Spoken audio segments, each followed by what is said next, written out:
नमस्कार मित्रांनो, स्वागत आहे तुमच्या व्हिडिओमध्ये. तर नवीन वर्षाच्या तुम्हाला सर्वांना खूप खूप शुभेच्छा. तुम्हाला जे जे आयुष्यात हवं आहे ते तुम्ही नक्की मिळवून घ्यावं आणि तुमची फॅमिली, त्यांचं आरोग्य नेहमी चांगलं राहावं आणि सगळे नेहमी खुश असावे.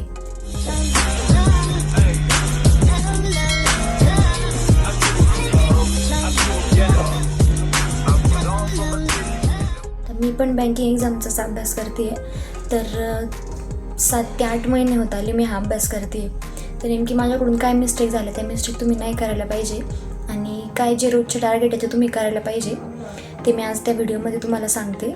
आणि मी इथपर्यंत कशी आले, मी बँकिंगलाच का चूज केलं आहे करिअर म्हणून, ही एक व्हिडिओ मी सेपरेट करेन. तर सगळ्यात पहिलं पॉईंट आहे की सिलॅबस. आता सिलॅबस कोणत्या पण एक्झामला त्याचं फॉर्मॅट समजून घ्यायचं म्हटल्यावर त्याचा सिलॅबस काय असतो, काय काय सब्जेक्ट असते ते सगळ्यात पहिलं तुम्ही बघून घ्या. जसं IBPSचे काय पॅटर्न असतो, SBIचा काय पॅटर्न असतो आणि RRBचा काय पॅटर्न असतो आणि त्यानंतर कोणत्या कोणत्या मंथमध्ये कोणते एक्झाम येणार आहेत, परत त्या टॉपिकला किती वेटेज आहे. आता ह्या एक्झाम तुम्ही कोणत्या कोणत्या आहेत ते बघितल्यानंतर त्यामध्ये कोणते कोणते सब्जेक्ट आहेत, रिझनिंग, क्वांट, इंग्लिश आणि करंट अफेअर्स. तर हे तुम्ही कसं कसं करायचे ते पण तुम्ही बघितलं पाहिजे. आणि त्यानंतर सेकंड पॉईंट आहे योग्य सोर्सेस. तर सोर्सेस म्हणजे तुम्ही कोणते पण प्लॅटफॉर्म घेता, कुणी काही पण शिकवलेलं असेल, कुणी काही वेगळे कन्सेप्ट सांगितलेले असतील, तर सगळं इतकं डोक्यात कन्फ्युजन करून घेण्यापेक्षा मी जे करते ते मी सांगते. व्हायरल मॅथ्सचे नवनीत तिवारी सर आहेत, तर त्यांचं यूट्यूब चॅनल आहे व्हायरल मॅथ्स. तर त्यावर त्यांनी बेसिकपासून ॲडव्हान्सपर्यंत प्रत्येक जो क्वांटचा चॅप्टर आहे म्हणजे मॅथ्सचा, तो त्यांनी सांगितलेला आहे. म्हणजे तुम्हाला 11वी-12वीला मॅथ जमत जरी नसेल, इंटिग्रेशन डेरिव्हेटिव्ह तर आपल्याला अवघड जायचंच, पण नॉर्मल जरी तुमचा मॅथ ठीकठाक असेल तर शून्यापासून ते तुम्हाला ते समजून सांगतील पुढं कसं पण ते लेवल अप करायचं आहे ते. त्यामुळे तुम्ही त्यांचं चॅनल नक्की एकदा बघा.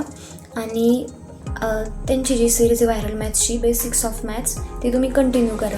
आणि ती कंटिन्यू केल्यानंतर Studified YouTube channel Ashish Arora sir आहे, तर ते मॅथ्सचे म्हणजे प्रिलियम्सचे वेगळे क्वेश्चन घेतात, मेन्सचे वेगळे क्वेश्चन प्रॅक्टिस करून घेतात आणि हे सगळं फ्री ऑफ कॉस्ट यूट्यूबवरच आहे.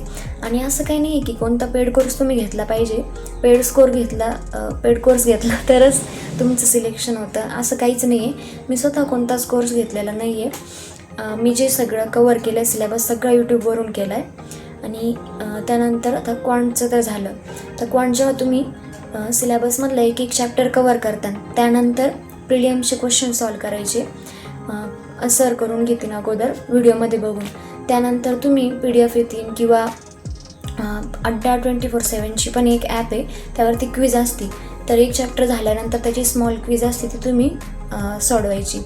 क्विज झाल्यानंतर हळूहळू तुम्ही काय करायचं की सरांनी नंतर मिक्स्ड क्वेश्चन किंवा त्या चॅप्टरचे क्वेश्चन यूट्यूबवर घेतलेले असते, ते क्वेश्चन सरांनी कसे सॉल्व केले ते तुम्ही बघायचं. ते बघितल्यानंतर हळूहळू तुम्हाला पण अंदाज येईल की तुम्हाला जमते, कन्सेप्ट समजते. ते झाल्यानंतर मग तुम्ही मॉक टेस्टकडे वळायचे. मॉक टेस्ट म्हणजे कोणती, सेक्शनल, तर ते आपण पुढं बोलूयात. तर हे झालं मॅथचं. मॅथ नंतर आलं रिझनिंगसाठी अड्डाचे सर आहेत सौरभ सिंग, तुम्ही त्यांना पण बघू शकता. किंवा मग बँकिंग क्रॉनिकलवर अंकुश लांबा सर आहे, त्यांचे ट्रिक्स बऱ्याच जणांना सोपे वाटतात, पण ठीक आहे, मी अगोदर सौरभ सिंग ह्या सरांकडून केलं होतं त्यामुळे मला त्यांचं समजतं.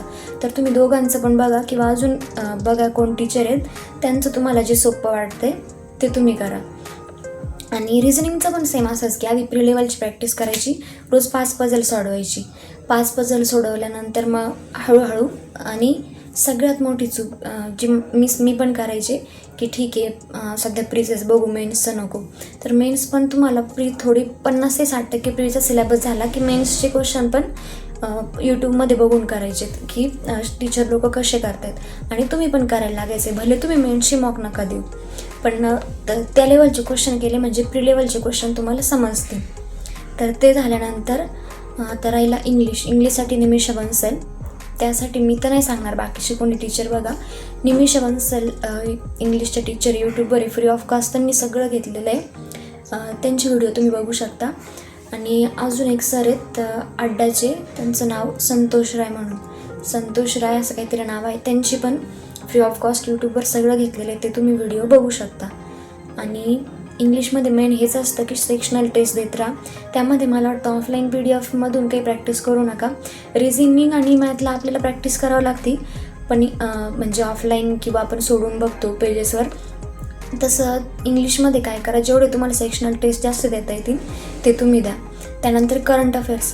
तर करंट अफेअर्स माझ्या वेळी मी तर अजिबात नव्हते केले काही, आणि मी डेली तर करतच नाही, मंथली किंवा वीकली, ते पण मग त्याची रिव्हिजन करत राहायची. आता हे सगळं झालं. सोर्सेस तुम्ही कोणते वापरायचे, तर करंट अफेअर्ससाठी कुश पांडे सर आहेत येस ऑफिसरचे, त्यानंतर अड्डाचे आशिष गौतम सर आहे, किंवा अजून तुम्हाला त्यांचं कोणाचं समजेल ते तुम्ही बघू शकता. आता हे तर झालं सोर्सेसबद्दल. त्यानंतर मॉक टेस्ट. आता जेव्हा तुमचा प्रिलिम्सचा हा सिलेबस किंवा जे कन्सेप्ट आहे ते सगळे व्हिडिओमध्ये बघून होतील, त्यानंतर मॉक टेस्ट तुम्ही द्यायला चालू करायची. माझी सगळ्यात म्हणजे मोठी चूक जी झाली, मी SBIची एक्झाम दिली आहे, तर ती माझी 2 मार्कनी राहिली होती. ती का राहिली होती की मी ठीक आहे माझा सिलेबस एवढा झाला आहे, मी अजून थोडा करते आणि मग मॉक देते, असं म्हणत मी मॉक लेट दिल्या होत्या, किंवा मग भीती वाटायची तो टाईम चालू असायचा तर टायमरमुळं. तर मॉक 50 ते 60% सिलेबस झाल्यावर तुम्ही द्यायला चालू करायचं आहे. जेवढं तुम्ही मॉकसोबत फॅमिलियर होता तेवढं तुम्हाला एक्झामला ते आणि सोपं वाटतं. मग त्यामुळे मॉक लवकरात लवकर द्यायची चालू करायची आहे 50 ते 60% सिलेबस होत आल्यावर. आणि मॉक पण फुल लेंथ मॉक नका देऊ, तर सेक्शनल मॉक द्या. आणि सगळ्यात अगोदर जेव्हा तुम्ही सिलेबस ते चेक करणार, त्यामध्ये तुम्ही कोणत्या पण एका एक्झामची मॉक आधी देऊन बघा. पण खरं तर त्याने काय होतं, आपल्याला काही कन्सेप्ट काहीच येत नसतं. मग खूपच जास्ती कमी मार्क आल्यावर त्यात निगेटिव्ह मार्किंग असते. जास्ती कमी मार्क आल्यावर आणि मोटिवेशन डाऊन होण्यापेक्षा किंवा आपल्याला असं वाटण्यापेक्षा की आता तर काहीच येत नाही आहे डायरेक्ट, तर असं काहीच नाही आहे. तुम्ही थोडं कन्सेप्ट ते सगळं बघत गेल्यावर जमन. त्यामुळे तुम्ही 50 ते 60% सिलेबस होत आल्यावर लगेच मॉक द्यायला सुरुवात करा. आणि सेक्शनल मॉक ह्या रोज द्यायचे. जसे तुम्ही चॅप्टर कंप्लीट कराल, सिलेबस कंप्लीट कराल, कन्सेप्ट तुम्हाला समजायला लागतील, त्यानंतर तुम्ही सेक्शनल मॉक देत राहा. भले अल्टरनेटिव्ह डेजला दिले तरी चालेल, पण सेक्शनल मॉक कंटिन्यू करायचे. आणि मग वीकमधून एकदा किंवा 2दा तुम्ही फुल लेंथ मॉक देऊ शकता. तर फुल लेंथ मॉक हा विषय झाला. त्यानंतर रिव्हिजन महत्त्वाची गोष्ट आहे.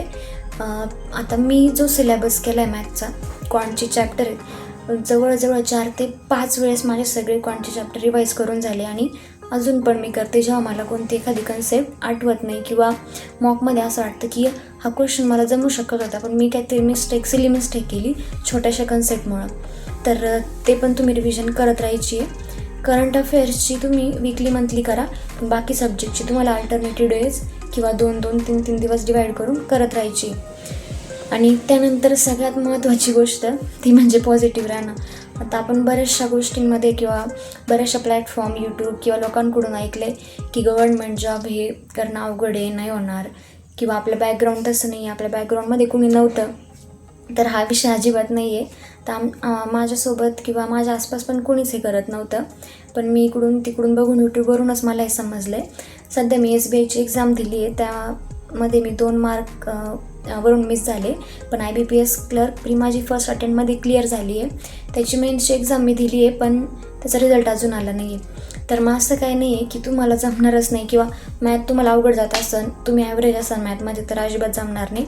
ह्याचं मॅथ आणि जे कॉलेजचं मॅथ असतं, स्कूलचं मॅथ असतं, ते डिफरंट असतं. आणि टीचर पण एवढे चांगले आहेत की 0 लेवलला जरी तुमचं मॅथ असेल तरी ते तुम्हाला इथं नेऊन पोहोचवते, जे तुम्हाला मॅथ बरंचसं समजेल.